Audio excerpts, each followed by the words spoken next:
Ultima clan, and I can either enter the war or I can decline, but that would break an alliance.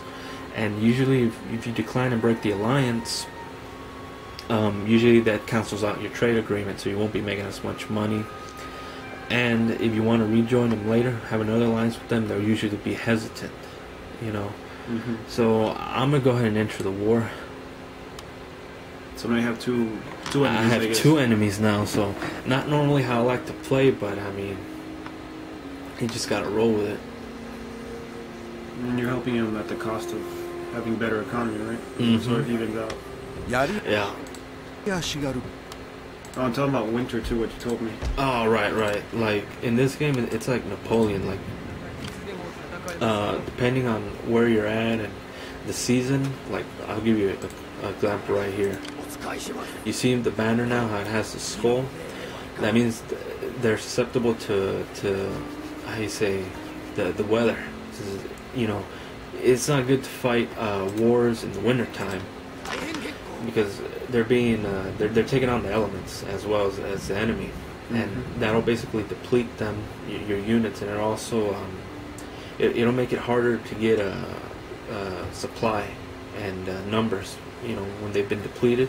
Okay, so you noticed that the skull went away. It went away as soon as I went into my home region, so I'm just gonna wait a little bit for it to be summer again, so that way my army will be fine. I don't gotta brave the elements. Now, the trading port, you see, this is actually pretty good.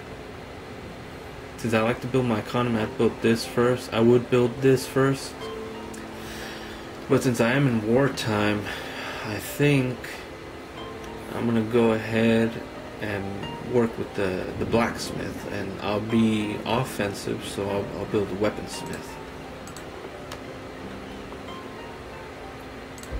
See how this is going. 2 more turns. I'll go ahead and end my turn. Well, I think. Recruit some more people? Yeah, I'll recruit one more samurai. I won't break the bank. Right now you can do that because you're making more than you're spending, right? Definitely. Like I said, you never wanna excuse me.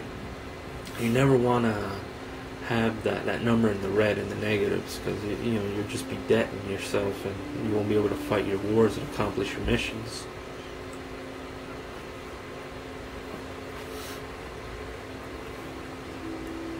See, now it'd be the best time to attack, but I'm gonna go ahead and wait for that samurai. I just need to wait for him one more turn.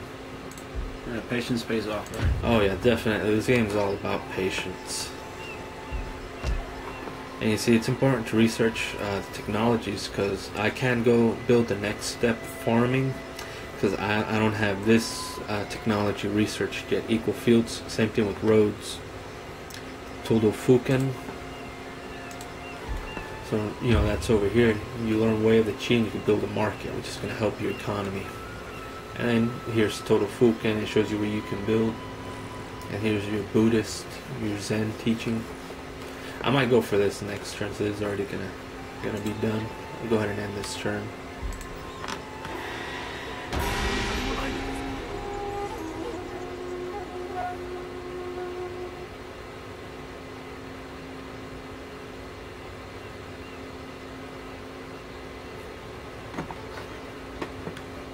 It's interesting in this game. It has the Portuguese in it. You see right here. I thought it was gonna be nothing but the Japanese, but They included some other stuff, I guess. yeah. Oh, you got the samurais joined up. Yeah, and notice the banner, the white stripes represent the size and strength of your army. See, I got I believe a decent enough force now. From the looks of it, it seems that they really don't have any units in there. So I'm gonna go ahead and attack them. I have to wait one more turn.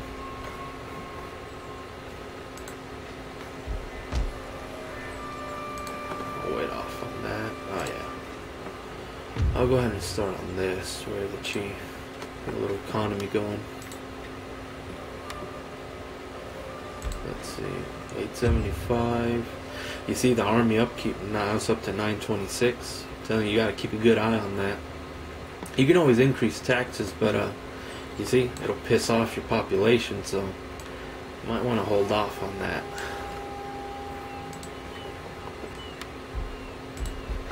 How do you make them happy? Usually with religious and pleasure buildings, for example, in Empire Total War, it was theater, pleasure gardens, that type of thing. In this game, it's like the sake houses, and that'll come later. That'll come in a bit. I guess you gotta research all that way of the chi thing. Right, right. You gotta research it. See, I can't build it yet. See, I'm debating right now whether or not to.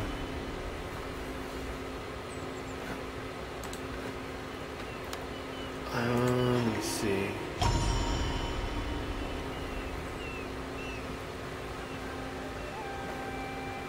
No, they should be good. Go ahead and end my turn.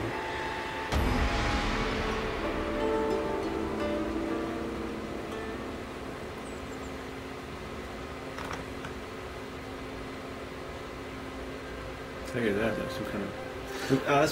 That's the Portuguese. Yeah. See, he's converting the population, and you got to be careful with that because if your population isn't a certain religion, and you have other factions, a holy man trying to convert your population, it can sometimes cause a little bit of a divide, I guess. A divide, yeah.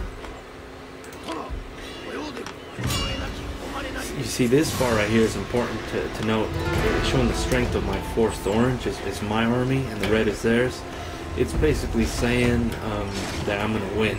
Yeah, it's just the probability. The probability. So I'm not going to siege it. I'm just going to do just a front, just all-out assault, and I'll just go ahead and auto-resolve it. And I saw on the distance the other armies there too. Oh yeah, I mean since I already took their capital, he's gonna go away because this faction's destroyed. Oh okay, I didn't know that. See, boom. Now, this is important too. If I loot them, I'll get a lot of money right away, but they're gonna be pissed off at me, the population, and they can start rebelling against me. If I just peacefully occupy them, they'll be at peace. They'll be all right, neutral, But I'm not gonna get that big old money right from the get-go. So I think I'm just gonna go ahead and peacefully occupy them. Peace off in the long run. In the long run, exactly. And oh look, they have another region, the Ito. Oh, so they have 2 regions under control. And they have 2 regions. I thought it was only 1, but I mean, these guys ain't a threat.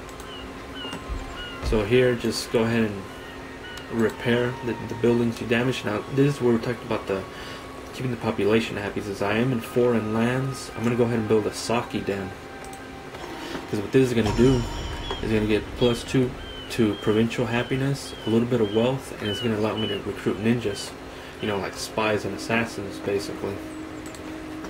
So I'll go ahead and build that, and you see my army's being restored. They didn't really get hurt, so they're good to go. I could, fight these guys, but I'll just... Yeah, I'm going to go ahead and fight them. I don't want them to escape. Yeah, I don't want them to get a little... get cute with me.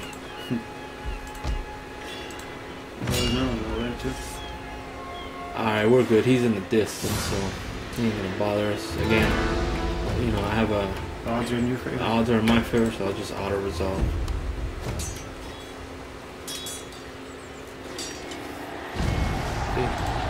Boom, they're gone.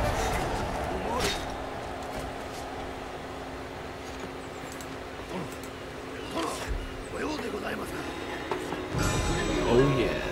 And your generals will get better with the more battles you have.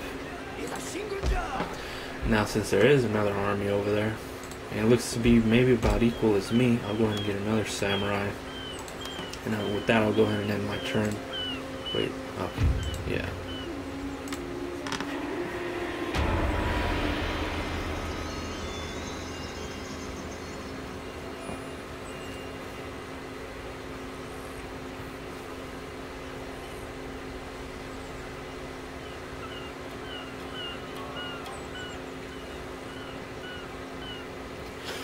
Alright guys, so as you can see, these are just a little, little beginner tips. Just to kind of get you started. So you already see how to conquer a city. And also about that conquering a city, normally you want to siege them for like a turn or two, maybe 3, and to weaken them up a bit. But since they didn't really have a force in there, I just went ahead and straight attacked. But I just took the first city and start building up both of these regions. But that's basically the gist of it. It's not too complicated. It's pretty basic. I hope these little beginner tips helped you out, and I hope you have fun conquering no matter what Total War game you're playing. Thanks for watching.